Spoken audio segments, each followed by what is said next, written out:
Hit TV YouTube channels లో మీ వ్యాపార ప్రకటనలకు మరియు ప్రమోషనల్ ఇంటర్వ్యూస్ కోసం వెంటనే సంప్రదించండి. ఈ యాక్టర్ అవడం అన్నది అసలు పూర్తిగా ఒక ప్రొడ్యూసర్ యాక్టర్ అవడం అన్నది చాలా విచిత్రమైన పరిణామం. నాకు తెలిసి ఏ లాంగ్వేజ్ లోని అది జరగలే. యాక్టర్స్ ప్రొడ్యూసర్లు అయిన వాళ్ళు ఉన్నారు, బట్ ప్రొడ్యూసర్లు యాక్టర్లు అయిన వాళ్ళు నాకు తెలియదు. అది ఎలా జరిగింది అన్నదే ఇప్పటికీ $1 million క్వశ్చన్. అది అంటే 1990లో మేము తీసిన సినిమా ఇంద్రజిత్తు, అది తమ్ముడితో తీసాం. పెద్ద బడ్జెట్ ఫిల్మ్ అది. అది ఆల్మోస్ట్ 1990లో ఒక కొత్త హీరో మీద 50 లక్షల రూపాయలు ఖర్చు పెట్టారు నాన్నగారు. 50 lakhs 1990లో. I'm talking about 35 years almost. అవును, 30 సంవత్సరాల ముందు 50 లక్షల రూపాయలు అండి బడ్జెట్.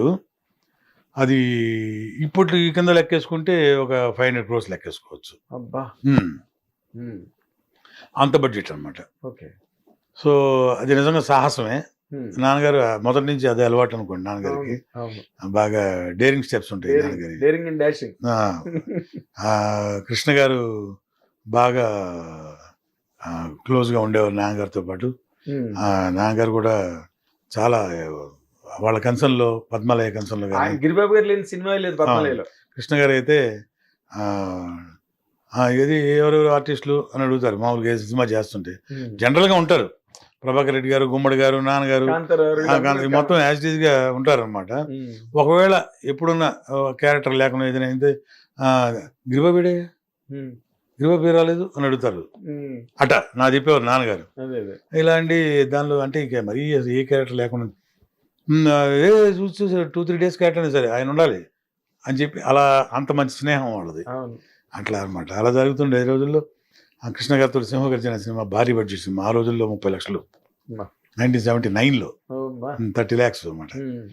90లో తమ్ముడితోటి చేసిన సినిమా బాగా ఆడింది. కుర్రాడు కూడా మంచి పేరు వచ్చింది. కాకపోతే మనకి తీసుకురావాల్సిన రెవెన్యూ రాలేదు. అప్పటి డిస్ట్రిబ్యూటర్స్ కూడా కొద్దిగా చేరేయాల్సిన డబ్బు మనకు చేర్చలేదు సరిగ్గా. కొంచెం ఆ విధంగా మనం బాగా దెబ్బతినాల్సి వచ్చింది కమర్షియల్గా. నాన్నగారు కూడా ఏంటంటే ఈ రెవెన్యూ కలెక్ట్ చేసే విషయంలో బాగా వీక్. అంత గట్టిగా అడిగి ఫోర్స్ చేసి తీసుకునే టైప్ కాదు నాన్నగారు. అట్లా కాదు అసలు. ఇది సాఫ్ట్ క్యారెక్టర్ అనమాట. సరే, ఇక అప్పటికి నా వయసు కూడా చాలా చిన్నది. సో ఏదైతే సినిమాని అయితే బయటికి నెట్టగలిగాం కానీ నష్టాన్ని పూడ్చుకోలేకపోయాం. ఆ ఎఫెక్ట్ బాగా దెబ్బతీసింది. సో ఏంటంటే మాకున్న ప్రాపర్టీస్ అన్ని అమ్మి నాన్నగారు చాలా హానెస్ట్గా ఆ సినిమా రిలీజ్ అప్పుడు నాన్నగారు చాలా ఇబ్బంది పడ్డారు. అంటే ఆల్మోస్ట్ 33 lakhs డెఫిసిట్లో ఉన్నది.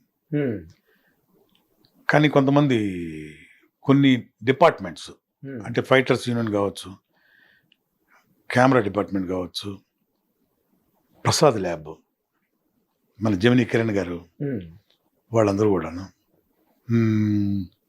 నాన్నగారి మీద ఉన్న గుడ్ విల్ తోటి ఎల్లుండి సినిమా రిలీజ్ అంటే ఈరోజు ఏం చేస్తాం, డబ్బు రాకపోతే సినిమా ఆపకూడదు, రిలీజ్ చేయాలి, ప్రెస్టేజ్ ఇష్యూ.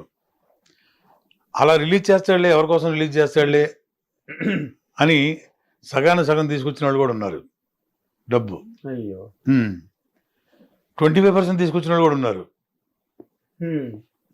సరే, ఏదైనా కానివ్వండి, అది మా బ్యాడ్ లక్. అంటే గుడ్ విల్ కూడా ఒక్కొక్కసారి మైనస్ అవుతుంది అన్నదానికి నిదర్శనం కదా. అంతే, అలా అనుకోవాలి ఒక్కోసారి. మా టోటల్గా ఏంటంటే మా బ్యాడ్ లక్ అనుకోవాలి. సో ఆ విధంగా ఏంటంటే సినిమా రెవెన్యూ బాగానే, అంటే కొన్న వాళ్ళకి వాళ్ళ డబ్బులు వాళ్ళకి వచ్చినాయి కానీ 10 రూపాయలు వాళ్ళకి మిగిలింది. కానీ మా వరకైతే బాగా నష్టపోయాము. అది నాన్నగారు ఏంటంటే అది ప్రెస్టేజ్ ఇష్యూగా తీసుకొని సినిమా రిలీజ్ చేయడం జరిగింది. ఆ 33 లక్షల రూపాయలు డెఫిసిట్ అనేది మామూలు డెఫిసిట్ కదా అప్పట్లో. సో మాకున్న మెడ్రాస్లో నాన్నగారు ఏదైతే సంపాదించారో 20-25 years అవి మొత్తం అమ్మేసి హానెస్ట్గా ఆల్ డిపార్ట్మెంట్స్కి ఎవ్వరికి కూడా రూపాయి బ్యాలెన్స్ పెట్టకుండా విత్ ఇంట్రెస్ట్ పే చేశారు. చరిత్ర ఇది నిజంగా. ఇది నేను గొప్పగా చెప్తాను కూడా, చెప్తా కూడా. అంటే జనరల్గా ఎవరు చేయరు. మాది ఐపీ పెట్టేస్తారు కావాలి చెప్తున్నాను. సినిమా రిలీజ్ అయిన తర్వాత ఎవరిని పట్టించుకోరు, దానికి వేరే కథలు ఉంటాయి. కానీ నాన్నగారు అయితే ఆ విషయంలో ఒకటే చెప్పారు, ఒక్కడు కూడా మన ఇంటికి రాకూడదు, ₹1 నాకు బ్యాలెన్స్ ఉంది సార్ అని మన గేట్ దగ్గర వచ్చి అడగకూడదు. గుర్తుపెట్టుకో, గట్సాల్. ఇక్కడికి వచ్చిన మనం సంపాదించింది ఏం లేదు ఊరి నుంచి వచ్చినప్పుడు. అలాగే వెళ్ళిపోదాం కావాలంటే ఊరికి. కానీ ఎవరికి కూడా నా ₹1 బ్యాలెన్స్ అని చెప్పి ఎవరు నన్ను అడగకూడదు. నువ్వేం చేస్తావు నాకు తెలియదు. సో ఆ విధంగా ఉన్నది మొత్తం క్లియర్ చేసేసి క్లియర్ అయిపోయారు. ఆ టైంలో మీరు అడిగిన క్వశ్చన్కి నేను ఇంత చెప్పాల్సి వచ్చింది. చెప్పాలి మరి, లేకపోతే ఎలా తెలుసు? ఆ టైంలో ఏంటంటే బాగా మేము కమర్షియల్గా బాగా వీక్ అయిపోయాం. ఆర్థికంగా బాగా దెబ్బతిన్నాం. బాగా అంటే ఒక విధంగా చెప్పాలంటే 2 సినిమాలు అంటే తమ్ముడు సినిమా, కన్నడ సినిమా 2 సినిమాలు చేస్తూ ప్రొడ్యూసర్గా ఒకే రోజు 2 సినిమాలు, ఒకటి బెంగళూరులో ఒకటి హైదరాబాద్లో, చెన్నైలో 2 సినిమాలు హ్యాండిల్ చేసేవాడు. అంటే మార్నింగ్ ఫ్లైట్ బెంగళూరు వెళ్ళి అక్కడ పనులు చూసుకుంటూ, అఫ్కోర్స్ మన ఆవుతి ప్రసాద్, హరిప్రసాద్ గారు వాళ్ళిద్దరు అక్కడ ఉండేవారు. కానీ కొంచెం ఫైనాన్షియల్గా ఇష్యూలో అంటే మామయ్య గారు కదా సహకారం, కొంచెం నేను కూడా వెళ్ళేసి కొద్దిగా కూర్చొని అది చేసుకుంటూ మళ్ళీ నైట్ ఫ్లైట్ గారికి వచ్చేసి ఇక్కడ తమ్ముడు సినిమాలు, ఆ సినిమా సంబంధించిన పనులు, తలకోనలో కూడా షెడ్యూల్ ఉండేది.